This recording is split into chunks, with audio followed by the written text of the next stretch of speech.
देवे गौरवाणी प्रचारणे निर्विशेष शून्यवादी पाश्चात्य कारणे। जय श्री कृष्ण चैतन्य प्रभु नित्यानंद श्री अद्वैत गदाधर श्रीवास आदि गौर भक्तवृंद। हरे कृष्णा कृष्णा कृष्णा हरे हरे, हरे राम राम राम हरे। तो परीक्षित महाराज के गुणों को हमने देखा, कैसे उनको अर्जुन से भी कंपेयर किया।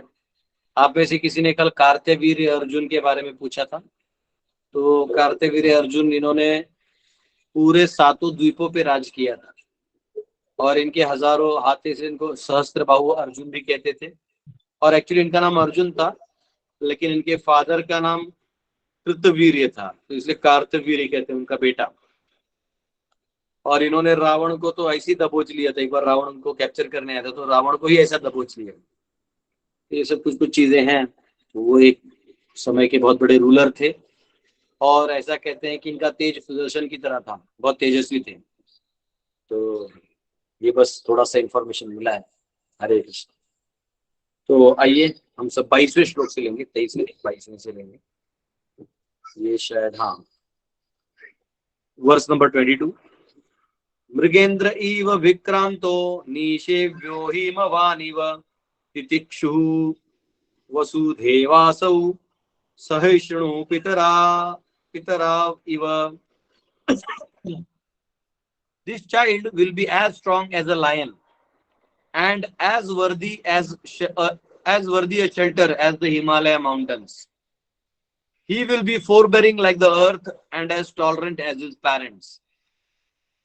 तो यहाँ पे कहा गया है कि ये जो बच्चा है ये सिंह की तरह पावरफुल होगा। तो अगर आपने सिंह को देखा है तो बहुत आराम से चलता है, लाइक उसको आप उसका जो वॉक कहते हैं ना, ही वॉक्स लाइक अ लायन। तो वो जो चलते भी है तो एकदम ऐसे लाइक ऐसे आराम से पाँव रखे, उनको किसी का डर नहीं है। जनरली जो डरता है वो यहाँ वहाँ भागता है, थोड़ा वो सिक्योरिटी ढूंढता है, पर लायन किसी को नहीं डरता, इतना ऐसे चलता है। और उसमें भी ऐसा कहते हैं कि वो ऐसे पलट के आराम से देखते हैं कौन, ऐसा टाइप उसका ऐसे कहते हैं कि सिंह की चाल, ऐसा एकदम एकदम प्लान ऐसे कौन, ऐसा टाइप। तो यहाँ ये कहा गया है कि परीक्षित जो होगा वो सिंह की तरह होगा। तो सिंह के बारे में खासियत ये मानी गई है कि वो अपने प्रे को बिल्कुल नहीं छोड़ता। जो उसका जो शिकार है, जिसको मारने निकला है, उसको वो कभी भी नहीं छोड़ता, कभी नहीं। वो मतलब फेल हो गया तो उसको ईगो हर्ट हो जाता है, तो पूरा जोर लगा के वो जीतता है। तो उसी प्रकार परीक्षित महाराज अपने शत्रुओं को उस तरह से जीतेंगे, वो कभी विफल होके पीछे नहीं आएंगे। ऐसे बहुत सारे वॉरियर्स होते हैं जो कभी, जैसे बाजीराव जो थे, वो ऐसा कहते हैं कि वो अफगानिस्तान तक जीत ली थी, उन्होंने एक भी बैटल नहीं हारा था, लेकिन वो एक सुंदरता के पीछे हार गए। तो ये जो क्षत्रिय होते हैं वो बाघ और सिंह की तरह होते हैं, वो अपने बैटल से पीछे नहीं हटते, आज जीत के ही आते हैं। तो यहाँ कहा गया कि परीक्षित भी उस सिंह की तरह होगा और हिमालयों की तरह होगा। तो हिमालय का उदाहरण क्यों दिया है? देखिए, पहले लोग उपमा भी देते थे ना, तो ऐसे नहीं कि फेंकने के लिए देते थे। जनरली राजा के दरबार में लोगों को झूठ बहुत बोलना पड़ता है। कोई बता सकता है आप में से उसका कारण क्या है? 101 रुपए जीपे करेंगे अगर सही कारण बताए तो। बताइए कि राजा के दरबार में आप देखेंगे कि राजा के आगे पीछे हमेशा मीठा बोलने वाले, हर राजा के दरबार में गोपाल भान होता था। गोपाल भान यानी उसी राजा की स्तुति करते रहता था कि राजाधिराज हमारे महाराज, इन्होंने यहाँ जाके ये पराक्रम किया, वहां गरीबी थी, उस परगना को अन्न दान किया, ऐसा किया। वो ही फेंकते रहता। गोपाल भान का रहता था जोक सुनाते रहना राजा को। तो राजा के सामने इतना चापलूसी क्यों? कौन बताएगा? यस, सची माता। हरे कृष्ण प्रभु जी। हाँ। हमें लगता है कि उनको प्रोत्साहित करने के लिए, जिससे कि वो और अच्छा आगे काम करें। हाँ, तो ये भी है, तो प्रोत्साहित करना चाहते हैं, ठीक है। और एक कारण है, ये उतना मुख्य कारण नहीं है। प्रभु हरे कृष्ण प्रभु जी, दंड प्रणाम। हाँ। प्रभु जी, एक्चुअली जो राजा होते हैं, हमारे यहाँ जो माता जी है, श्रुतिका माता जी है, हमारे करुणाकर प्रभु की बड़े भाई के माता जी है, वाइफ है।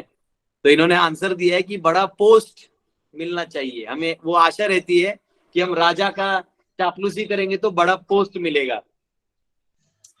ठीक है, एक महत्वपूर्ण कारण है, और एक महत्वपूर्ण बाबू कारण। जी एक्चुअली वो ना राजा जो होते हैं ना, अगर वो खुश नहीं होते थे तो वो इवन देन पर्सन की जान ले लेते थे। पास पास इसलिए पास पास, एक नंबर एक नंबर। लेकिन बहुत लोगों ने जवाब दिया ना, माता जी तो सबको उतना मिलेगा नहीं 101। तो एक्चुअली देखिए, राजा को चढ़ाने का क्या, चढ़ाने के लिए तो हर कोई आदमी यहाँ चढ़ा देगा, लेकिन बार बार उस मोड में रहना कि मीठा बोलते रहो। राजा ने गलती भी किया तो अच्छा बोलो, क्योंकि उनको डर ये है ना, राजा है आखिर में, वो उसकी सटक गई तो तुम्हारी जान ले लेगा, मृत्यु दंड दे दिया जाए, हो गया उठा के ले जाए। नहीं महाराज नहीं, मैं ऐसा नहीं बोला था। बोला कुछ नहीं, लगाओ लटकाओ इसको। तो ऐसा कहते हैं, जैसे पॉलिटिशियन, चाणक्य पंडित कहते हैं कि पॉलिटिशियन और जो ब्यूरोक्रेट्स हैं, इनसे ना दोस्ती करना ना दुश्मनी, बहुत नजदीक भी नहीं जाना, बहुत दूर भी मत रहना। बहुत नजदीक रहोगे तो तुम्हारा इस्तेमाल करके तुम्हारा चटनी कर देंगे तो पता नहीं चलेगा, और दूर रहोगे तो तुम्हारा कोई काम नहीं होने देंगे। इसलिए रिश्ते बनाए रखो लेकिन दूरी भी रखो। तो ये जो राजा के दरबार में मीठा मीठा बोलने वाले लोग थे, तो ये उदाहरण है, एक उदाहरण बस राजा का आ गया। तो यहाँ पे एक परीक्षित का जो कंपैरिजन है, तो वो जो परीक्षित का यहाँ गुणगान किया जा रहा है, तो वो चढ़ाने वाला काम नहीं है। परीक्षित का पीछे सब बैकग्राउंड, जो राजा महाराजा उनके पिता रह चुके, परपिता रह चुके हैं, और बड़े बड़े डायनेस्टी में इतना बड़ा महाभारत युद्ध जिन्होंने जीता है उनके, तो वो सिम्टम्स जो बता रहे हैं। और ये फोर्स ही कर सकते थे, त्रिकालदर्शी थे ब्राह्मण लोग। तो यहाँ पे वो कह रहे हैं कि ये जो परीक्षित होगा ये हिमालयों की तरह होगा। हाँ, तो ये हिमालयों की तरह होगा। हिमालय इसलिए कहे गए हैं क्योंकि हिमालय जो है हमारी सारी जरूरतों को पूरी कर सकते हैं। तो राजा का अगर कोई आश्रय लेता है तो वो सभी के जरूरतों को पूरा कर सकता है। जैसे समाज में कोई पिछड़ा वर्ग है या कोई जगह है जहाँ पे ज्यादा पानी का प्रॉब्लम है, तो वहां राजा जो है उसका आश्रय लेने से वो सभी समस्याएं सॉल्व कर सकता है। तो इधर कहा गया कि परीक्षित हिमालय की तरह होंगे। तो प्रभुपाद तात्पर्य में बहुत सुंदर चीज समझाते हैं। वो कहते हैं कि देखिए, रहने के लिए तो नीचे का भाग है, हिमालय में जाके तो कोई रहता नहीं। रहने के लिए नीचे का भाग है, यहाँ जमीन है, पेड़ पौधे हैं, राज्य है, साम्राज्य है, ट्रेड है, एक दूसरे का लेना देना है, समाज है, यहाँ सब कुछ है। लेकिन कई बार ऐसे होता है कि कई व्यक्ति ऐसे गरीब घर में जन्म लेते हैं, या कभी कभी परेशानियां ऐसी हो जाती हैं घर की कि आदमी बोलता है मैं हिमालय जा रहा हूं। आपने सुना होगा जनरली पत्नियों से पति जो है लास्ट में परेशान हो जाते हैं। वो परेशान इसलिए होते हैं क्योंकि उनको पत्नी समझ में ही नहीं आती। अब पत्नी इसलिए परेशान होती है कि उसको पति को समझवाना ही नहीं होता है कि मैं क्या हूँ। वो सस्पेंस में ही जिंदगी निकालना रख चाहता है। तो एक बार वो पति जब परेशान हो जाए तो अंत में वो बोलता है कि मैं हिमालय जा रहा हूँ। तो यहाँ पे कहते हैं प्रभुपाद कि हिमालय में ये क्षमता है कि वहां पे सब कुछ है। वहां पे फल के पेड़ हैं। हम लोग अभी गए थे 4 धाम, तो ऐसे ऐसे ऐसे पूरा लोग टेरेन फार्मिंग करते हैं।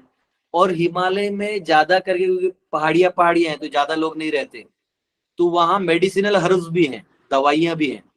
वहाँ का हवा इतना शुद्ध है और सात्विक वातावरण है, तो इसलिए वहां पे बिना झिकझिक के आदमी आराम से रह सकता है। तो हिमालय में जो अगर कोई व्यक्ति आश्रय ले तो अपना गुजारा करके भगवत प्राप्ति भी कर सकता है। तो इसलिए राजा का आश्रय यानी परीक्षित हिमालय की तरह होंगे। वो ऐसे होंगे कि जिनका कोई नहीं है, दीनहीन भी होंगे, तो वो राजा परीक्षित का आश्रय लेके अपना गुजारा कर सकते हैं। ये ऐसा बेटा, ये ऐसा पुत्र आपके घर पे जन्म आ रहा है, ये ऐसा व्यक्ति आपके घर में आया हुआ है। तो ये हिमालय का उदाहरण दिया। फिर कहा गया he will be forbearing like the earth. माता पृथ्वी की तरह वो फोरबेरिंग होंगे, यानी देते रहेंगे। फोरबेरिंग का मतलब होता है देते रहना। देखिए कई बार हम लेना जानते हैं, लेने के लिए हम लोग इमीडिएटली हाथ आगे कर लेते हैं। कोई बताए यहाँ ये बटने वाला है, इमीडिएटली भाग जाते हैं। स्पेशली हमारे कहीं शादी वादी है तो वहां देखिएगा फ्री के खाने वाले बहुत ज्यादा होते हैं। एक बार एक जोक है, एक बार एक बहुत बड़े स्टेज में बहुत शादी का वादी का म्यूजिक बज रहा था, तो बहुत सारे लोग आए सज धज के। आज सब लोग, वो खाना चालू हो गया था तो सब लोग खाना खाने चालू कर दिए। तो जो मेन आदमी था जिसने ऑर्गेनाइज किया था, तो उसको मैसेज आया कि जो बाकी लोग थे, बोला सर आप लोग ने 200 प्लेट्स बोले थे, यहाँ तो 600 प्लेट खा गए लोग। तो बोला अच्छा इतने लोग आ गए। तो उसने जाके उधर बोला 1 मिनट 1 मिनट 1 मिनट, बोले जो लोग लड़की के साइड से आए हैं वो इस साइड हो जाइए। तो कुछ लोग इस साइड हो गए, जो लोग लड़का के साइड से आया है वो इस साइड हो जाइए, इस साइड हो गए। आज 6-7 लोग थे जो दोनों साइड नहीं थे, बीच में थाली लेके खा रहे थे।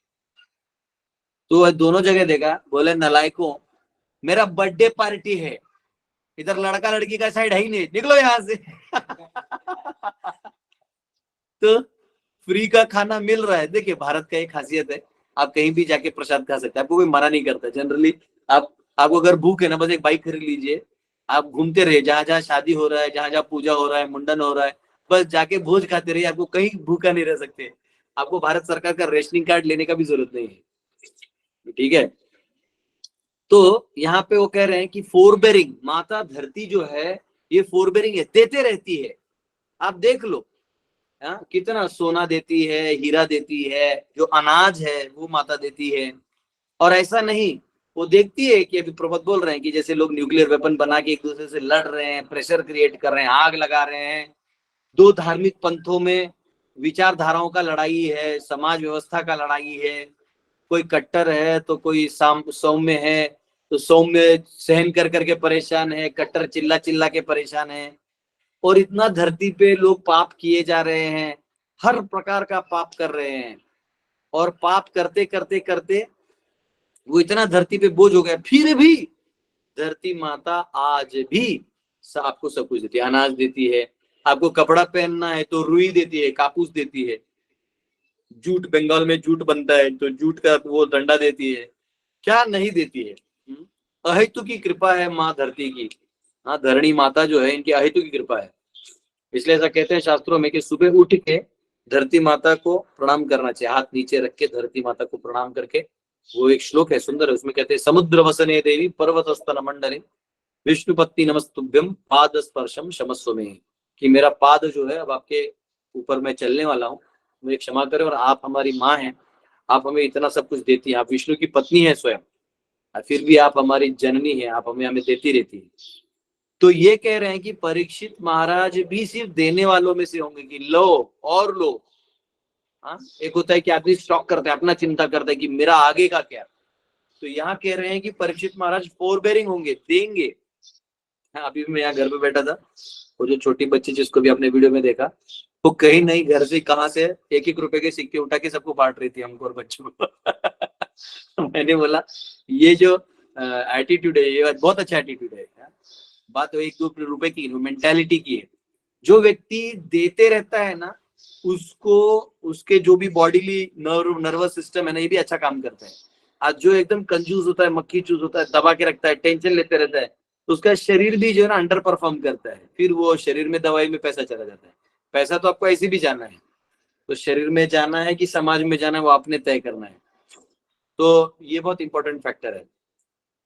देने से बढ़ता है, लेने से और दबा के रखने से और घटता है, और जो है उसका भी हम भोग नहीं कर सकते। तो यहाँ कह रहे हैं कि परीक्षित महाराज पृथ्वी माता की तरह देने वालों में से होंगे। और इतना प्रपद कह रहे हैं कि न्यूक्लियर वेपन है ये है, लेकिन माँ धरती जो है वो बच्चा समझ के हमारे अपराधों को क्षमा करती है, तो ये बताया गया है। अनफॉर्चुनेटली हमारे जो एजुकेशन व्यवस्था है इसमें ये सब सिखाया नहीं जाता कि धरती भी एक माँ है, एक जीव है, एक पर्सनैलिटी है। हमें सिखाया जाता है कि अब ये उसको डेड कर दिया गया है, भगवान, गॉडलेस सिविलाइजेशन। भगवान को हटा दो, लोगों को बुरा ना लगे इसलिए लिखो in God we trust America. हम भगवान पे विश्वास करते हैं लेकिन उसके सारे रिसोर्सेज हमारे हैं। ये तो रावण की तरह हो गया। रावण भी नास्तिक नहीं था, रावण आस्तिक था, लेकिन रावण को सीता चाहिए। तो विनाश तो निश्चित है। आप कहीं भी देख लो, कोई भी देश में शांति नहीं। भारत में हिंदू मुस्लिम टेंशन है, या बीजेपी कांग्रेस टेंशन है। चाइना में चले जाओ तो कम्युनिस्ट लोगों के नियमों से पूरी जनता परेशान है। उधर आदमी अनाज उगा के खा ही नहीं रहा है, मेंढक, कछुआ, तितली, कॉकरोच कुछ भी खाए जा रहा है। हाँ, उसमें वो सोया सॉस डाल डाल के। हाँ, या अमेरिका में काला गोरा का लड़ाई है। हाँ, अमेरिका में गरीब अमीर का लड़ाई है। कोई अमीर है तो इतना ट्रिलियन ट्रिलियन डॉलर्स में है, जो गरीब है वो होमलेस है, वही गोरा आदमी रास्ते पे भीख मांग रहा है, एक ब्रेड उसको कोई देते तो हाँ हाँ थैंक यू बोल रहे हैं, जबकि वही खेत में काम करे तो ब्रेड की गद्दी पे सो सकता है। हाँ, तो वहां पे ये इतना होते हुए भी सब गरीबी है। हाँ, जर्मनी फ्रांस इनका अपना गृह युद्ध है। हाँ, शरणार्थी बम फोड़ रहे हैं दया दिखाओ तो बम फूट रहा है। रशिया में यूक्रेन रशिया में लड़ाई, कहाँ शांति है, सब एक दूसरे को डरा रहे हैं, धमका रहे हैं, सत्ता चाहते हैं, एक दूसरे से गले लग रहे हैं, एक दूसरे का गले दबा रहे हैं। ये हालत है, और इस हालत में माँ दुखी होते हुए भी सब दे रही है। और यहाँ कहा गया है कि and he will be as tolerant as his parents, अपने पितरों की तरह वो बहुत ही सहिष्णु होंगे। हाँ, जैसे सहिष्णु होते हैं उस प्रकार से सहिष्णु होंगे। 23वां श्लोक, पितामह समः साम्ये प्रसादे गिरिशोपमः आश्रयः सर्वभूतानां यथा देवो रमाश्रयः। This child will be like his grandfather Yudhishthir or Brahma in equanimity of mind. He will be munificent like the Lord of Kailash hill, Shiva, and he will be the resort of everyone like the Supreme Personality of Godhead Narayana, who is even the shelter of the goddess of fortune. तो यहाँ कहा गया है कि वो जो होंगे वो अपने पितरहा, यानी यहाँ पे जो वर्ड है वो है पितामहा। पितामहा का मतलब होता है ग्रैंडफादर। तो एक्चुअली हर जीव का पितामह ब्रह्मा जी होते हैं, और यहाँ परीक्षित का अगर पितामह देखा जाए तो युधिष्ठिर महाराज भी होंगे। तो युधिष्ठिर महाराज बहुत सारे प्रोवोकिंग सिचुएशन में भी शांत रहते थे। ऐसा एक कहना है, प्रभुपाद कहते हैं कि अ पर्सन्स क्या कहते हैं, ability is judged is how he tolerates the provoking situation, कि जहां पे उंगली हो रहा है, सिचुएशन प्रोवोकिंग है, उस सिचुएशन में भी आदमी कैसे शांत रहता है, वो उसके मापदंड है, वो उसके आध्यात्मिक प्रगति का मापदंड है। ठीक है, कुछ लोग गुस्सा होकर इमीडिएटली बम फोड़ने निकल जाते हैं, नहीं, वो शांति से समझ के आगे का काम करते हैं, तो वो उससे पता चलता है कितना डेवलप्ड है। तो यहाँ पे श्रीधर स्वामी जो हैं, जो टीकाकार हैं, श्रीधर स्वामी पहले के आचार्य, उन्होंने टीका में पितामह को ब्रह्मा जी का स्थान दिया है, और विश्वनाथ चक्रवर्ती ठाकुर जो हमारे आचार्य हैं, उन्होंने इधर युधिष्ठिर महाराज का पितामह में रेफरेंस दिया है। तो कोई दिक्कत नहीं है, क्योंकि वर्ड पितामह है तो दोनों को भी वो रेफरिंग ट्रू हो जाएगा, और दोनों भी मेंटली इक्वानिमिटी वाले स्टेट में थे। तो मेंटल इक्वानिमिटी का मतलब होता है कि मानसिक संतुलन। मतलब ऑब्वियसली एक होता है पागल, वो पागल ही होता है। पागल का मतलब होता है जो आप नहीं है वो आप एज्यूम कर लेना, उसको बोलते हैं पागल। जैसे आप अगर डॉक्टर नहीं है और झूठ का व्हाइट कोट पहन के इंजेक्शन लेके घूमेंगे, डॉक्टर डॉक्टर, तो आपकी इस हरकत से ही समझ में आएगा कि ये डॉक्टर नहीं है तो आप जो नहीं है वो समझ के लेना। जैसे आप ये शरीर नहीं है, आप आत्मा है, लेकिन जिंदगी भर आप इस शरीर को अपना समझ के श्रृंगार करते रहते, तो आप भी पागल हैं। जो लोग अपने आप को इस शरीर समझते हैं वो पागल हैं। ये बहुत बड़ा विषय है, गहन विषय, तो भगवत गीता का विषय है। तो हमें ये हो गया पागल, इंसेन। एक है इक्वानिमिटी ऑफ माइंड, मतलब मन को संतुलन में रखना, उसको सही काम में लगाना। मन हमें काम में नहीं लगाना चाहिए, हमने मन को काम में लगाना चाहिए। गीता में एक श्लोक आता है, वहां पे कहा गया है कि इंद्रियों से, इंद्रिय विषय से बड़े हैं इंद्रिय, इंद्रिय से बड़े हैं मन, मन से बड़ा है बुद्धि, और बुद्धि से बड़ा पावरफुल है आत्मा। तो आत्मा जो है ये सभी को कंट्रोल कर सकता है। तो जब आप आत्म में स्थित होते हैं तो आप शरीर को, मन को अपने आप कंट्रोल कर सकते हैं, इनको आदेश दे सकते हैं। जैसे घर में अगर आपने बच्चों को डिसिप्लिन में रखा है तो आप बच्चों को आदेश दे सकते हैं और बच्चे आपका बात मानेंगे। लेकिन अगर आपने बच्चों को डिसिप्लिन नहीं दिया है तो बच्चा कुछ भी करेगा और आपको बच्चों के हिसाब से नाचना पड़ेगा। वैसे ही आत्मा, अगर हम जागरूक हो जाएं तो मन बुद्धि सबको कंट्रोल कर सकते हैं। तो अगर ये जो युधिष्ठिर महाराज हैं या ब्रह्मा जी की यहाँ बात हो रही है, तो ब्रह्मा जी को कितना लोगों ने कोसा, मतलब क्योंकि शत्रु सबके होते हैं यहाँ इस दुनिया में, हर एक का कोई क्रिटिकल होता है। आपको एक दुश्मन चाहिए तो आपके बारे में एक रहता ही रहता है जो गाली देते रहता है। कृष्ण के पास शिशुपाल था, भगवान ने शिशुपाल का कुछ किया ही नहीं था, लेकिन जलन ऐसा चीज है कि आदमी न पता चलते हुए भी दाएं दाएं दाएं दाएं दाएं दाएं उगलते रहता है। जैसे ब्रह्मा जी को गोपियां तक गाली देती है, गाली मतलब प्यार, वैसे रिलेशनल। वो कहती कैसा ये सृष्टि का बनाने वाला ब्रह्मा जी है, ये आंख के पलक क्यों बना दिए, अब ये पलक झपकने में उतना क्षण हम भगवान को देख नहीं पाते, डर है कि उतने में कहीं भगवान ओझल न हो जाए हमारे आंखों से, ऐसे में एक निमिष मात्र में। तो ये ब्रह्मा जी को कोसती है, फिर भी ब्रह्मा जी जो है मुस्कुरा के स्वीकार कर लेते। तो ब्रह्मा जी को इतना सुर असुर लोग तकलीफ देते, लेकिन फिर भी ब्रह्मा जी जो है वो प्रोवोकिंग सिचुएशन में गिरते नहीं। उसी प्रकार से युधिष्ठिर महाराज को भी सभी जो इतने तकलीफ हुए, तो उनके भाइयों को मारने का प्रयास हुआ, उनके पिता नहीं थे डायरेक्ट जो उनको गाइड कर सकते। हाँ, और भीष्म देव थे लेकिन वो दोनों को इक्वली लेके चलते थे। द्रोणाचार्य भी दोनों की टीचर थे, दोनों को इक्वली लेके चलते थे। उनका भाव समझने वाला कोई नहीं था। माँ थी लेकिन उनके पास राज्य के अधिकार नहीं थे। तो ऐसे होते हुए भी युधिष्ठिर महाराज ने अपने चारों भाइयों की इच्छाओं को पूरा करते हुए, ऐसा नहीं है, युधिष्ठिर महाराज जब वो स्वयंवर में गए थे द्रौपदी के, तो युधिष्ठिर महाराज इतने सेंसिटिव थे कि अर्जुन के मन में द्रौपदी के लिए लड्डू फूट रहे हो ऐसे देख के समझ गए थे, ऐसे देख के समझ गए थे। तो जब धृष्टद्युम्न ने कहा कि अब क्षत्रिय तो नहीं हुए, कोई ब्राह्मण अगर प्रयास करना चाहे तो कर सकता है स्वयंवर में, तो अर्जुन की बड़ी इच्छा थी वो थोड़ा ऊपर देखे अपने भाई की तरफ। तो युधिष्ठिर महाराज ऐसा मुस्कुरा के बोले जाओ, वो पहले से जानते थे कि ये इसकी इच्छा है, जाओ। और जब विवाह हुआ तो उसके बाद वो माँ कुंती को खुशी खुशी बताने गए, माता माता हम लोग कुछ जीत के आए हैं। तो माँ थी वो तो पहले से टेंशन में थी कि अभी लाक्षागृह कांड हुए, इनको कोई देख ना ले। तो बोले बेटा जो है पांचों में बांट लो। अब माँ का वर्ड था, उन्होंने माँ के वर्ड को थोड़ा भी नहीं तोड़ा।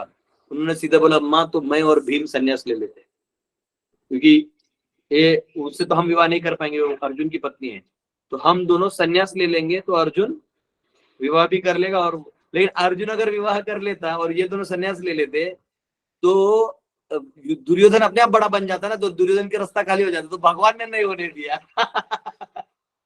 ये कृष्ण है ना बहुत स्मार्ट है, बोले ना ना ना उसका भी हल है, तो व्यासदेव जी को लाया गया।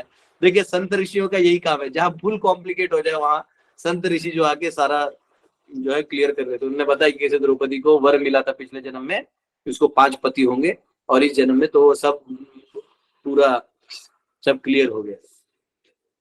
तो ये बहुत इंपॉर्टेंट फैक्टर है यहाँ पे कि जो युधिष्ठिर महाराज है इनको इतना प्रोवोक किया गया, इनको प्रोवोक नहीं हुए, और ब्रह्मा जी भी प्रोवोक किया गया लेकिन हुए नहीं। तो यहाँ पे ऐसे मेंटल स्टेबिलिटी को बना के रखने वाले परीक्षित महाराज होंगे जो प्रोवोक नहीं होंगे। और देखिए ना, जब परीक्षित महाराज को एक्चुअली प्रोवोक होने का समय आया, यानी किसी ने श्राप दे दिया, किसकी हैसियत है परीक्षित महाराज को श्राप दे दे? लेकिन वो चाहते तो बड़े बड़े ऋषि मुनियों को इन्वॉल्व करके उस श्राप को नल कर देते, लेकिन नहीं, उन्होंने उसको कृष्ण का कृपा समझ को स्वीकार किया और उसी को मौका लिया कि अब मैं भगवान के बारे में पूरा श्रवण कर सकता हूँ। क्योंकि राज दरबार राजपाठ संभाल के वो समय नहीं मिलता कथा सुनने का, ठीक है, वो सेवा है पर समय नहीं मिलता। तो यहाँ पे उन्होंने बोला ये अच्छा मौका है, इस श्राप को ही अपने फायदे में उठा लो और जाके श्रवण करो। कई बार हमारे भक्तों के जीवन में भी ऐसी समस्या आती है कि समय ही नहीं मिलता, इतना सेवा करते फिर बीच में ना कुछ गड़बड़ हो जाते हैं, तो समय रहता है 4-5 दिन गैप रहते हैं, तो आदमी मस्त डिवोटी को मैंने देखा है भागवतम पढ़ना चालू कर देते हैं और अपने हृदय में भक्ति का रस को भरते जाते हैं। तो ये बहुत जरूरी है। और कहते हैं वो भगवान शिव जी की तरह होंगे, ही विल बी म्यूनिफिसेंट। हाँ, म्यूनिफिसेंट यानी जैसे आप कह सकते हैं देने वालों में से, और परफेक्शन में, और बिना उसमें गिरे हुए दे देना। जैसे शिव जी ने वो वृकासुर करके जो असुर था उसको भी वरदान दे दिया। वो तपस्या कर रहा था, अपना ही मांस डाले जा रहा था यज्ञ कुंड में, ओम नमः शिवाय ओम नमः शिवाय ओम नमः शिवाय त्र्यंबकम यजामहे सुगंधिं पुष्टिवर्धनम गड़ डाले जा रहा था। शिव जी प्रसन्न हो गया, आए, बोले क्या चाहिए बेटा? बोले मुझे ऐसा वरदान दीजिए कि जिसकी सर पे मैं हाथ रखूं वो सर फट जाए। अच्छा, इसके मन में यही संकल्पना थी कि मैं शिव जी के ही सर पे हाथ रख के उनकी पार्वती को मैं अपना बना लूं। ये देखो ऐसा ही है, ये शिव जी का भक्ति कर रहा था कि क्या कर रहा था, ये उसी को छीनने में लगा था। तो महादेव दयालु है, वो उनका एक नाम है, महादेव जी का एक नाम है आशुतोष। आशुतोष यानी जो बहुत जल्दी प्रसन्न हो जाते हैं। और यहाँ पे कहा गया है वो he celebrated demigod who awards gifts to beggars. कोई भी भिक्षुक आ जाए उनको दे देते हैं और बहुत जल्दी जो खुश हो जाते हैं। आशुतोष यानी बहुत जल्दी खुश हो जाते हैं। भूतनाथ भी कहा जाता है उनको, भूत यानी जीवात्मा को भूत कहा जाए, उनके नाथ। कोई भी जीव उनको जाके शरणागत ले ले, वो स्वीकार कर लेते, चाहे तुम बेवड़ा हो, गंजेड़िया हो, कैसे भी हो। एक बार आपने नमः नमः शिवाय बोल दिया, हर हर महादेव, बोल बाम, तो महादेव आपके हो जाते हैं। इसलिए आप देखिएगा बहुत सारे कांवड़ में लेके लोग जाते, गंगा जी का जल लाते हरिद्वार से और गाजियाबाद में वहां जाके डालते हैं। कभी कभी सुल्तानगंज से लेके देवघर में जाके डालते हैं। और कुछ लोग तो सीधा चल के जाते हैं बिना रुके, उठे उठे धाम धाम धम धम भागते हुए। उनको अलग दर्शन होता है। श्रावण महीने में अगर कोई भगवान को जल ढार दे तो उसके घर में जो भी गलत ग्रह नक्षत्र है सब कट जाते हैं। तो महादेव जी बहुत दयालु है। तो वृकासुर को बोल दिया तथास्तु। अब वृकासुर उन्हीं के पीछे भागने लगा, बोला अरे ये कैसा भक्त है भैया, मुझे को मारने आ रहा है। करते करते अंत में भगवान विष्णु के पास गए श्वेतद्वीप में। तो भगवान नारायण जो छोटे बालक का रूप लिए, बोले कहाँ जा रहे हो? बोले मैं उन्हीं के सर पे हाथ रखने वाला हूँ। तो बोले अरे तुम भी पागल हो, ये शिव जी का एक भी भक्त आज तक सक्सेस हुआ गया? वो झूठों का ऐसा बोल देते हैं आपका मन रखने के लिए। टेस्ट करके देख लो, कोई ताकत वाकत नहीं है। अब इसको भी डाउट आया, हाँ अरे नहीं रहेगा तो खुद के सर पे आकर ढाप करके फट गया। मतलब वो ऐसे होते हैं भोगी लोग। एक तो भगवान को पुकारते लेकिन भगवान पे ही विश्वास नहीं होता। अरे जिसने शक्ति दी है तथास्तु कर दिया है तो चुपचाप लोग तो लिए ही, खुद ही फट गए। भगवान रावण ने भी भगवान शिव की बड़ी स्तुति की और उनको शिव तांडव स्तोत्र भी लिखा और उनका पूजा किया। लेकिन जब भगवान राम के साथ उन्होंने पंगा लिया तो भगवान शिव जी बीच में नहीं आए। बोले भगवान शिव जी क्या करते हैं, आपको मांगा आपको दे दिया, बाकी तुम देखो कर्मा वर्मा वो जो उसका आने वाला है उसके वो नहीं की, जो आपने मांगा ना तो वो दे देते हैं। विष्णु नहीं देंगे, विष्णु आपको नहीं देंगे, वो जब तक उनको नहीं लगेगा ये आपके लिए से देंगे नहीं। लेकिन भगवान शिव जी दे देंगे, फिर वो आपको अपना भोगना पड़ेगा। आपने बोला मुझे एक सुंदर स्त्री चाहिए विवाह के लिए, दे देंगे। लेकिन बाद में वो जो आपको परेशानी होगा वो उसके बीच में वो तब नहीं आएंगे। बोले ना ना वो तूने मांगा मैंने दे दिया। अब बोलेंगे मुझे धन चाहिए, बहुत पैसा चाहिए, तो तथास्तु बोल के दे देंगे, आपको धन आने लगेगा। लेकिन फिर धन के साथ साथ जो टैक्स लेने वाले जो सरकार है, लोग हैं, पुलिस, इनकम टैक्स, घर वाले, रिश्तेदार, tie tie tie tie, sir गंजा हो जाता आदमी का। उसको मतलब पता नहीं चलता क्यों पैसा है। इससे अच्छा मैं सिंपल रोटी सब्जी खा के जी रहा था। तो भगवान तथास्तु तो बोलते रहते हैं। तो इसलिए महादेव जी से मांगते हो केवल भगवान की भक्ति मांगिए, अन्य कुछ भी मांगिएगा तो दे तो देंगे पर झेलना आपको पड़ेगा। और यहाँ पे कहा गया है वो परीक्षित महाराज शिव जी की तरह होंगे, ब्रह्मा जी की तरह होंगे और नारायण भगवान नारायण की तरह होंगे। तो यहाँ पे कहा गया रमा आश्रय, रमा जिसमें आश्रय लेती है, रमा यानी लक्ष्मी देवी।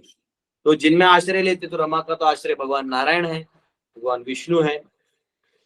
तो उनका जो आश्रय लेने वाले रमा का आश्रय है विष्णु या नारायण, उनकी तरह ये बड़े ही मैग्नेनिमस और उदार दिल वाले परीक्षित होंगे। तो क्योंकि भगवान विष्णु जो है वो सभी जीवों का मेंटेनेंस करते हैं, वो सभी जीवों को जो है पालते हैं, पोसते हैं, उनको बड़ा करते हैं। और इस साइकिल को चलाने में, इस माया का जो ये साइकिल है वो भी चलाने में भगवान विष्णु का ही हाथ है। वो सारे एनर्जीज को एक्टिवेट रखते हैं, वो डीएक्टिवेट कर देंगे सब खत्म हो जाएगा। लाइक ब्रह्मा जी ने, अभी माया देवी ने क्या किया है, जैसे मैंने आपको बताया कि कोई बच्चा है किसी के घर में जन्म लेता है तो बच्चे को अपने आप उसके प्रति प्रेम होने लगता है। कैसे हो गया? तो भगवान ने वो शक्ति रखी हुई है, अपने आप प्रेम होने लगेगा, उस बच्चे का लालन पालन होने लगेगा। जैसे गरीब लोग होते हैं रास्ते में भीख मांगते हैं तो लोगों के हृदय में दया रखा हुआ है, वो दया बाहर आएगा तो आदमी जो पैसा देता है ना उस गरीब को नहीं देता, वो अपना दया का निराकरण करने के लिए देता है कि मैं दे देता हूँ, ताकि बाद में हाँ दे दिया। एक्चुअली उसको क्या हुआ, वो अच्छा है बुरा हमको मालूम, पर वो हमारे सामने ऐसा छोटा बच्चे के लिए ऐसा वो हम लोग कोई रहा नहीं जाता, अरे ओह नहीं देना, फिर दे दो। आप निकाल के जो भी 10-20 नोट है वो दे देते हैं। तो एक्चुअली आप उसके लिए दया नहीं कर रहे हैं, उसका जो रोने की वजह से आपको जो अंदर में अभी पीड़ा हो रही है उसका उन्मूलन करने के लिए आप देते हैं। कुछ ज्यादा ही शुद्ध हिंदी बोल दिया मैंने, पर पर ये इसलिए हम देते हैं। तो यहाँ भगवान विष्णु जो है ये सभी एनर्जीज को मेंटेन करते हैं, ये सभी एनर्जीज को मेंटेन करते हैं। अगर ये भगवान एनर्जीज हटा देंगे तो ये इफेक्ट ही नहीं होगा, वो भिखारी भीख मांगेगा, आपको दया आएगा ही नहीं। हाँ क्या, चल निकल। हाँ, अब कोई लड़की बहुत स्माइल देती है, ऐसे करती है, तो उसके चक्कर में वो जो कॉलेज का लड़का भागते रहते हैं, और भागता है, फिर वो चीजें मांगती हो देते रहता है, तो साइकिल बन रहा है। अगर भगवान एनर्जी हटा देंगे तो फिर क्या क्या क्या कुछ नहीं। तो भगवान विष्णु क्या करते हैं, मेंटेनेंस करते हैं, सारे सृष्टि का जो मेंटेनेंस पावर है वो उसको करते हैं। तो ये चलते रहता है साइकिल, वो चलते ही रहेगा, चलते ही रहेगा, चलते रहेगा। हर एनर्जी दुनिया में है, आप किस एनर्जी को खोजते हैं, आप भक्ति खोजते हैं तो भक्ति आपके पास पहुंच जाएगा। तो ये बहुत इंपॉर्टेंट है। तो ये विष्णु की तरह जो ये बालक होगा परीक्षित, ये सारी प्रजा को मेंटेन करेगा और सबको इस माया के चंगुल से निकाल के भगवत धाम लेके जाएगा। और आज आप ध्यान से देखिए, आप और मैं भागवत श्रवण कर रहे हैं केवल परीक्षित महाराज की कृपा से। आज ये परीक्षित महाराज नहीं होते तो हम ये अध्ययन कहाँ कर पाते, बताइए, हम लोग कर ही नहीं पाते। आज हम लोग उनकी कृपा से श्रवण कर रहे हैं। तो देखिए, उनका जो उनके बारे में जो कहा गया है वो सत्य हो गया।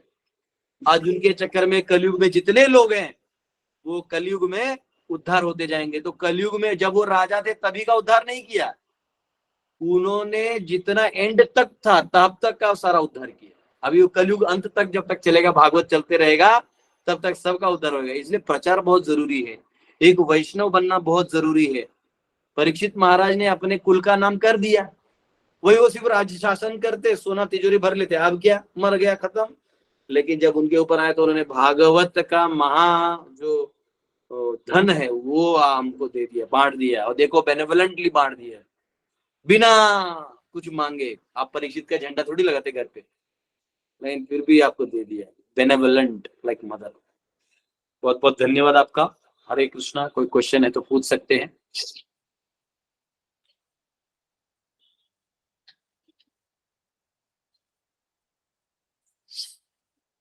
यस, सचिन माता। प्रणाम प्रभु जी। आपको राकेश राय बोकारो से प्रभु जी। हाँ पूछिए पूछिए। जी प्रभु जी, आपका पूरे बोकारो जिला में जो है एक आपके नाम का आमंत्रण पत्र मूवमेंट घूम रहा है। सब जगह एसी साहब, डीसी साहब सबके टेबल पर देख रहे हैं कि दास गदाधर प्रभु का 12 तारीख को आगमन है। अरे हाँ, पूजन के मुख्य अतिथि हैं। वो एक प्रभु जी हैं, उन्होंने गुरुकुल खोल रहे हैं, 2-3 डिवोटीज मिलके, तो वो मेरा नाम छाप दिए। अब दिक्कत यही है कि यहाँ से महाराष्ट्र से वहां जाने में ही बड़ा, देखते हैं करेंगे कुछ जी। 12 तारीख का देखें कि उसमें आपका अति करके जो है ना, एक जगह गुरुकुल खुल रहा है। प्रभु जी अब ऐसा हो रहा है कि मैं कहीं और गुरुकुल सब जगह खोले जा रहे हैं। ये आपकी कृपा है, आपने जो अभियान दिया है लोग उससे प्रभावित हो रहे हैं और आपका फॉलो कर रहे हैं। ये तो प्रभुपाद जी के सारे गुरुकुल है और प्रभुपाद जी की कृपा से ये बढ़ते जाएंगे। और जैसे जैसे कलयुग बढ़ेगा गुरुकुल बढ़ते जाएंगे। बच्चों को फ्री में आध्यात्मिक और भौतिक दोनों शिक्षाएं दी जाएंगी। उनको एक अच्छा नागरिक बनाया जाएगा, उनको एक अच्छा भक्त बनाया जाएगा, तो समाज का ऐसी उद्धार होगा। हरे कृष्ण प्रभु मैं जी। पूना आया हूँ, पूना में भी एक मंदिर है यहाँ पे, वो भी एक भक्त है, वो मुझे मंदिर देना चाहता है, तो मैं मिलूंगा अभी क्लास के, तो वही जाने वाला हूँ। हरे कृष्णा। यस माता जी। बोकारो में कहाँ पर गुरु माने होगा अनुष्ठान? इलेक्ट्रोस्ट्रीट वाले रोड में हो रहा है, एकदम मेन रोड पर ही है। भूमि पूजन है, उसमें दास गदाधर प्रभु जो हैं, इन्हीं के द्वारा उन लोगों ने, हमने बात किया तो लोग बोला उन्होंने ही प्रेरणा दिया। और एक आदमी जमीन दान दिए हैं, दीपक मोदी जी, और दास गदाधर प्रभु के द्वारा स्थापित होगा। स्टील बोकारो है या देखिए हम लोग ऐसा करेंगे राकेश राय जी, ये क्वेश्चन आंसर सेशन है, ये रिकॉर्डिंग में जाता है, तो माता जी आप हमको बाद में मैसेज करिए, हम आपको जो भी डिटेल से भेज देंगे। ठीक है। अभी क्वेश्चंस हैं, बहुत लोग दूर दूर से रात भर जागे रहते हैं, यूएस लंदन में जागते रहते हैं, तो उनके कुछ क्वेश्चन है। ये सची माता आप क्वेश्चन पूछिए। हरे कृष्णा प्रभु जी। प्रभु जी, जैसे हमने पढ़ा है कि माया देवी 2 तरीके से काम करती हैं। एक तो अगर पर्दा डाल देती हैं सामने, या फिर गर्त में डाल देती हैं। तो प्रभु जी इसका मतलब समझ में नहीं आया कि क्या इसका तात्पर्य हुआ। इंग्लिश में कुछ लिखा हुआ स्टेटमेंट है आपके पास? प्रभु जी फोटो भेज देंगे फिर आपको हम खींच के हाँ इसकी। हाँ, वो जितना मैं जानता हूँ मैं आपको बता रहा हूँ। देखिए, माया देवी का काम क्या है ना, माया देवी का काम है, आपने भगवान की सेवा में तो लगा नहीं वैकुंठ में, तो आपको इस भ्रमित जगत में नया नया आइडेंटिटी देके आपको खेला में डाल देते हैं। और इधर अलग अलग शक्तियां हैं, आप नहीं चाहते हुए उन शक्तियों के प्रभाव में ही नाचते रहेंगे, आपका अपना कोई निर्णय है ही नहीं। जैसे अब मैं यहाँ से निकलना चाहूँ, मुझे मालूम है मॉर्निंग टाइम में यहाँ ट्रैफिक जैम है, मुझे 7 बजे एक जगह निकलना था, पता चला ट्रैफिक जैम है तो मैं यहीं बैठ के क्लास दे दी, तो मैं उसका कुछ नहीं कर सकता, कुछ भी नहीं कर सकता। मैं भले लोग बोलते हैं हरी बोल, लेकिन मैं कुछ कर नहीं सकता। तो पॉइंट क्या है कि एंड ऑफ द डे माया के जो रचना है इसमें आपके चॉइसेस कम है। हाँ, जब आप जागृत स्थिति में हो जाएं तो माया देवी फिर आपकी परीक्षा लेते रहती है ताकि आप और भी उत्तीर्ण होते होते अच्छे डिवोटी बन पाए। बाकी नहीं तो माया आपको एकदम अपने चद्दर कम्बल में डाल देती है और उसी में आपका समय बिताती है, उसी में समय डाल देती है, नाचते रहो उसी में। जैसे मैं आपको उदाहरण देता हूँ, नॉर्मल आदमी पढ़ाई लिखाई करता है, फिर क्या करता है, शादी करता है। नेचुरल शादी क्यों करता है, सब कर रहे हैं इसलिए करता है। जी। वो ऐसा नहीं रहता कि अब हमें जो है एक माता जी का संग चाहिए, ऐसा नहीं रहता। वो अब वो सोचता है कि अरे सब कर रहे, सब साइड वाले बोलते अरे सब कर रहे, तू नहीं कर रहा, तू नहीं कर रहा, तू नहीं कर रहा, बोलते ले आओ भाई अभी कर लेते। जी। फिर वो चले जाता है। अच्छा शादी कर ले तो बोलते शादी कर लिए हो, भाड़े से रह रहे हो, अपना घर लाओ, अपना घर लाओ, लाओ लाओ लाओ। फिर उसको नौकरी करना पड़ता है, उसको पैसा लाना पड़ता है, घर वर जो भी है वो करना पड़ता है। अब घर अपने पैसे से खरीदा है तो उसको घर भी सजाना पड़ता है ना। वो छोटा छोटा तितलियां, फिर वो स्टार्स, फिर वो रेडियम, रात को लाइट जाने को तो चमकना चाहिए। अब फिर उसके बाद बच्चे आ जाते हैं, तो बच्चे आगे तो टेडी बेयर, नानी बेयर, ये बेयर, वो सब बंदर चंदर सब अंदर में घर में आ जाते हैं, छोटे छोटे, उन्हीं के बीच सोना पड़ता है। जबकि इसका इससे कोई लेना देना नहीं। देखो इसने बस स्वीकार कर लिया कि हमको आध्यात्मिक रूप से नहीं जगना है, सांसारिक रूप में ही रहना है, जैसे दुनिया चल रही उसी फ्लो में बहना है। उसको खुद पता नहीं। फिर माया देवी एक दिन बीबी और पति 5 साल तक टाइम पास चलता है। जनरली सन्यासी में और नवविवाहित पति पत्नी सेम होते हैं, क्योंकि सन्यासी जो है वो गांव गांव घूमता है लोगों को जगाने के लिए, और ये नए जो जोड़ा होता है ये लोग बाइक पे घूमते रहते हैं एंजॉय करने के लिए। तो ये दोनों सेम होते हैं 5 साल तक। फिर 5 साल बाद सन्यासी अपना मठ लेके बैठ जाता है, और 5 साल बाद जो ये पति पत्नी है नवविवाहित, लोग अपना घर बनाने में लग जाते हैं, उसको सजाने में लग जाते हैं। और फिर करते करते 5-6 साल बाद उनको जाग जाता है कि अरे हम लोग क्या कर रहे हैं। तो फिर बोले अरे किसी गुरुजी को खोजो, ज्ञान लो। तो वो कर लिया। तो उसमें भी कोई उठता है, कोई नहीं उठता है, कोई फिर भी भोगी रहना चाहता है, कोई नास्तिक रहना चाहता है। तो माया देवी क्या करती है, अगर आप जागना चाहते हैं तो आपको उन लोगों में ढकल देगी जहां जाग सकते हैं, और आप अगर सोना चाहते हैं तो ऐसा कंबल डाल देगी कि आप जाग ही नहीं सकते। जी। तो ये माया का काम है। अब वो इंग्लिश में अगर आपको स्टेटमेंट मुझे देंगे तो हो सकता है उसका कोई और भी परपुट है, तो हो सकता है मैं समझ। हिंदी मुझे जी प्रभु, हम भेजते हैं फोटो खींच के उसकी। प्रभुपाद जी के परपट में ही है, भागवतम में भेजते हैं प्रभु। yes. ठीक, thank you Prabhu. Hare Krishna. Yes yes. Nilachal माता जी। हरे कृष्णा प्रभु जी। यस। मुझे पूछना था, वृत्तासुर ने, but he was a devotee also, no? So how did he? Vrikasura अलग था। अच्छा अच्छा, ओके। वृकासुर अलग। अब वृत्रासुर जो था वो राजा चित्रकेतु थे, जो भागवत में आने वाले हैं। तो राजा चित्रकेतु भक्त बने नारद मुनि और अंगिरा मुनि की कृपा से, और भक्त बन पर वो नीचे शिवजी पार्वती को अपने गोदी में लेके बैठा के क्लास दे रहे थे, और वहां पे ऋषि मुनि नारद मुनि सब महान भक्त भागवत सुन रहे थे। लेकिन पत्नी को गोदी में लेके, पार्वती माता स्वयं माया देवी है, उनको गोदी में लेके बैठे हैं, तो वो तो शिवजी ही है जो उनको गोदी में लेके बैठ के भी क्लास दे सकते हैं। तो उनको गोदी में लेके वो बता रहे थे, ऊपर से चित्रकेतु ऊपर से जा रहे थे अपने विमान में, तो नीचे देख के हंस दिए। वो इसलिए हंसे कि हमारे शिवजी कितने महान है कि ऐसे फर्स्ट भागवतम क्लास है कि माता जी को साथ में लेके क्लास दे रहे।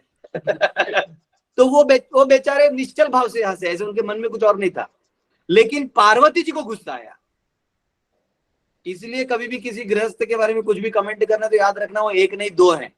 उनकी पत्नी भी है, तो आपको ऐसा कोई बात नहीं बोलना चाहिए उसकी पत्नी को भी दुख हो जाए, तो वहां पे, या पत्नी को ऐसे कोई बात नहीं बोलना उसके पति को अपमान हो जाए।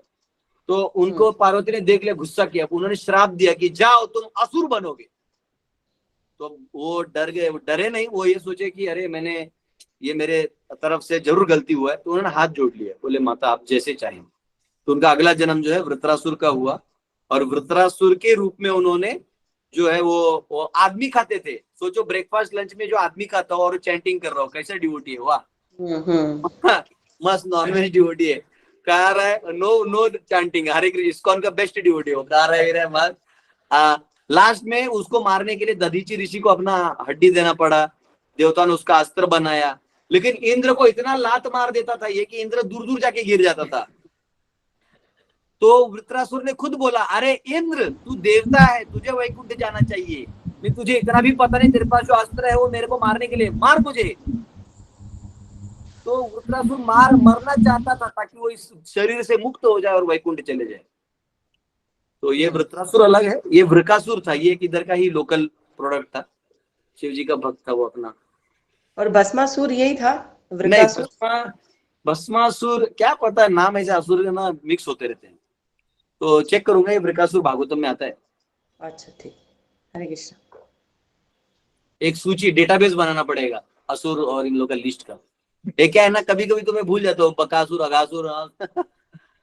हमारे वो नासिक वाले गुरुकुल जो वृंदा है, वो सभी गुरुकुल के बच्चों को एक एक नाम दिए, एक को अगासुर बोलती है, एक को बकासुर बोलती है, एक को उसने कान्हा बना दिया और खुद को यशोदा बना दिया है।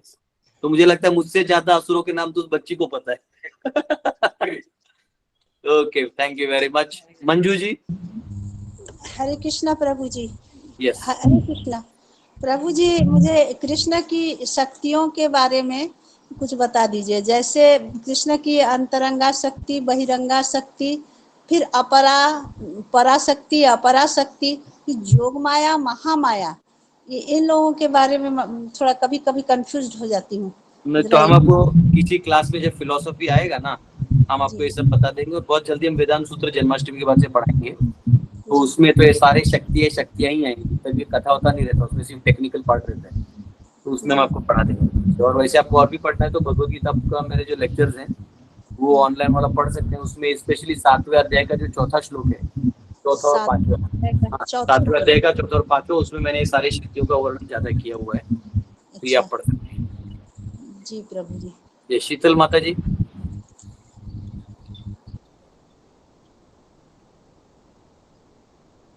हरे कृष्णा प्रभु जी। हाँ यस। हाँ प्रभु जी, पूछना था कि आपने जब भी मतलब आपके लेक्चर्स में मैं सुनती हूँ कि एटीट्यूड और शरीर का संबंध, जैसे कि आपने बोला कि जो लोग ज्यादा देते हैं तो उनका नर्वस सिस्टम, मतलब ये कौन से शास्त्र में आता है और कहाँ से रेफरेंस लेते हैं? मतलब आपने बोला कि जो एनवियस रहते, एक लेक्चर में आपने बोला था जो लोग बहुत एनवियस रहते हैं उनको कैंसर होता है, तो आज के लेक्चर में आपने बोला कि जो बहुत दानी है, जो बहुत मतलब जो देते हैं दूसरों का, उनका नर्वस सिस्टम अच्छी तरह से काम करता है, तो थोड़ा सा इलैबोरेट करेंगे? हाँ देखिए, ये आपको जाना पड़ेगा पंचकोश में, जो शरीर के पंचकोश है ना, सो तैतरीय उपनिषद का ब्रह्मवल्ली करके पार्ट है, वो मैंने ना मेरे 13th चैप्टर में पढ़ाया है, वो आपने सुना भी होगा लेकिन तभी उतना ध्यान नहीं दिया होगा। देखिए आपको कनेक्शन बताता हूँ, आप आदमी का चेहरा देख के बोल सकते हैं कि इसके जीवन का सिद्धांत क्या है। ऑब्वियसली देखिए माता जी क्या है, ये सबको समझता नहीं पर मैं समझा रहा हूँ। आप तो आत्मा है, आत्मा अनादि है, अनंत है, हमेशा आनंदमय है, उसको कोई दिक्कत नहीं है, आत्मा। लेकिन आत्मा जैसे हम हमारे, आपको मालूम है फेसबुक में हम इमोजी लेते हैं, इमोजी या जो भी है, ऐसे कुछ अवतार बनाते हैं आजकल लोग, तो देखना वो कौन सा चॉइस करता है, उसका चॉइस है ना उसके थॉट प्रोसेस से कनेक्टेड होता है। रैंडमली हम कुछ भी स्वीकार नहीं करते। जैसे हम कार के शोरूम में जाते हैं, बाइक के शोरूम में जाते हैं बाइक खरीदने के लिए, तो ना हमारा एक मेंटालिटी रहता है उस टाइम में, उस मेंटालिटी के हिसाब से मैं गाड़ी खरीदती हूँ। तो अब आप रिवर्स इंजीनियरिंग करेंगे तो गाड़ी पे देख के कि आपने ये चॉइस किया है, उससे पता चलता है कि आपकी मेंटालिटी क्या है। ठीक है, ये एक अलग साइंस है। तो हमारा जो आइडियोलॉजी है या हमारे जो संकल्पना है वो परमानेंट तो नहीं है, पर जो भी है या थी या है, तो वो संकल्पना जो है वो हमारी बुद्धि में है, ठीक है, वो हमारे मन को डिक्टेट करता है। मन जो है परिस्थितिवश और भी लेता है, तो मिलके एक संकल्पना बनती है। तो मन बुद्धि अहंकार का कनेक्शन बनता है, उसको कहते हैं अंतःकरण। तो इसके अंदर एक संकल्पना, कंबाइंड एक संकल्पना बनती है, जिसमें मन बुद्धि अहंकार तीनों का मिश्रण का एक फाइनल संकल्पना होता है at that point of time. तो उस समय से आपका जो ये कनेक्टेड है, ये प्राणमय कोश से कनेक्टेड है। मनोमय कोश जो है वो प्राणमय कोश से कनेक्टेड है। तो जब उसके 5 कनेक्शंस मैंने उस लेक्चर में बताया क्या क्या कैसे कनेक्टेड है। तो जब आप मन एकदम प्रसन्न रहता है, तो ये देखिए आपको जैसे अंदर से किसी ने जोक सुना दिया तो आप हंसते हैं कि नहीं है, तो उसका आपके चेहरे पे ऐसे ये ऊपर जाना और ऐसे ये थोड़ा लाल लाल हो जाना, फिर एकदम ऐसा आंख एकदम थोड़ा सा ग्लॉसी हो जाना, ये अपने आप होता है। तो प्राणमय कोश, फिर आपका जो प्राणमय है यानी जो पंच वायु जो रोटेट हो रहे हैं अलग अलग जगह से, ये एक बैलेंस में चलने लगते हैं, जिसकी वजह से नर्वस सिस्टम अच्छे से एक्टिवेटेड रहता है और उससे जो आपके सेल का ग्रोथ है ये सब बहुत हेल्दी हो जाता है। अगर आप नेगेटिव होने लगेंगे, यानी मन आपका एकदम द्वेषी है, मन आपका एकदम जला हुआ है, तो वो आपको प्राण में कोश को भी आकुंचित कर देता है। तो ऐसे आदमी को ना ब्रीदिंग में भी बहुत प्रॉब्लम होता है, ऐसे टाइप। और फिर वो जाता है शरीर में, तो शरीर में फिर गांठ बनने लगते हैं। तो वो तो रिप्लिकेटेड गांठ और ये सब फिर बाद में आप उसको भले ही केमोथेरेपी इत्यादि करके निकाल सकते हैं, लेकिन वो अलग चीज है। और तो ये बहुत इंपॉर्टेंट है। और एक्चुअली आप देखो दवाई लेके केमोथेरेपी आदमी नहीं था, सुस्त हो जाता है, उसके बाद उसको एनवी बचता है नहीं, खुद ही उसका हालत बहुत बुरा रहता है। तो ये कनेक्टेड है। अब इसको मेडिसिनली देखना पड़ेगा, तो एक न्यूरो सर्जन की तरह और एक ग्रेस एनाटॉमी को साथ में लेके, आयुर्वेद को लेके, एस्ट्रोलॉजी को लेके साथ में सबको पढ़ाना पड़ेगा। कल मैं लॉन्च करूंगा, हमारा एक साइट है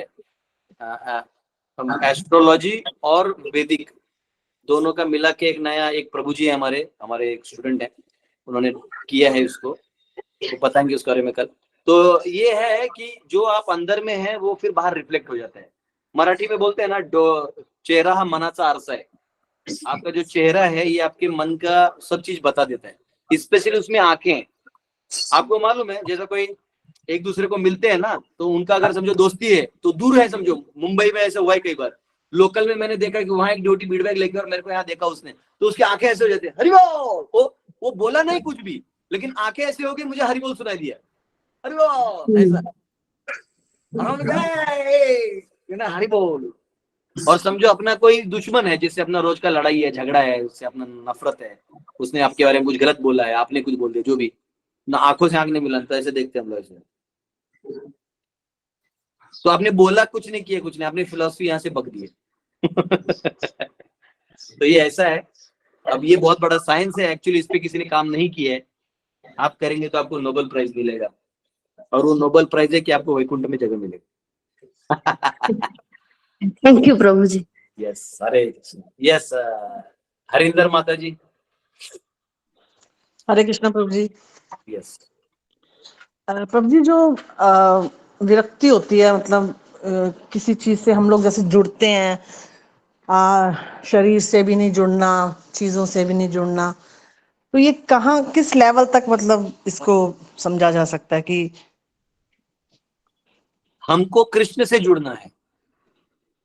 आत्मा की परिपूर्णता ईश्वर के कनेक्शन में है, तो भगवान से जुड़ना। अब इस सृष्टि से आप जुड़िए, भगवान का समझ के जुड़िए। रावण मां सीता कैसे जुड़ा? अगर वो राम के थ्रू जुड़ा होता तो कोई दिक्कत था ही नहीं। रावण मार इसलिए खाया कि वो बिना राम के सीता से जुड़ रहा था।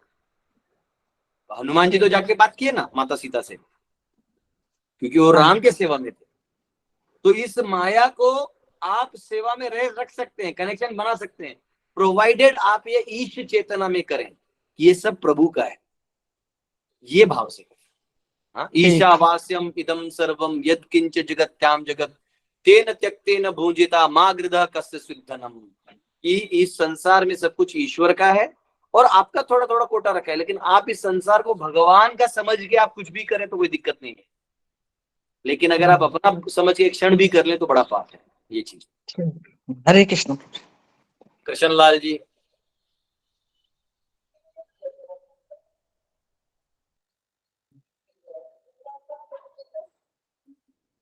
ओके, कृष्ण लाल जी भी अभी ऑफ है।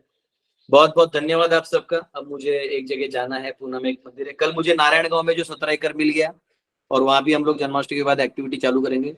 आप में से कोई परिवार फुल टाइम डेडिकेटेडली आना चाहता है तो हमारे साथ आ सकते हैं इस प्रचार में। बहुत अच्छा जगह भी है, मैं आपको फोटोज बाद में शेयर कर दूंगा एक बार जन्माष्टमी जब वहाँ इनॉग्रेट करेंगे तभी। हरे कृष्णा, बहुत बहुत धन्यवाद। जय श्री प्रभुपाद की जय। हरे कृष्ण।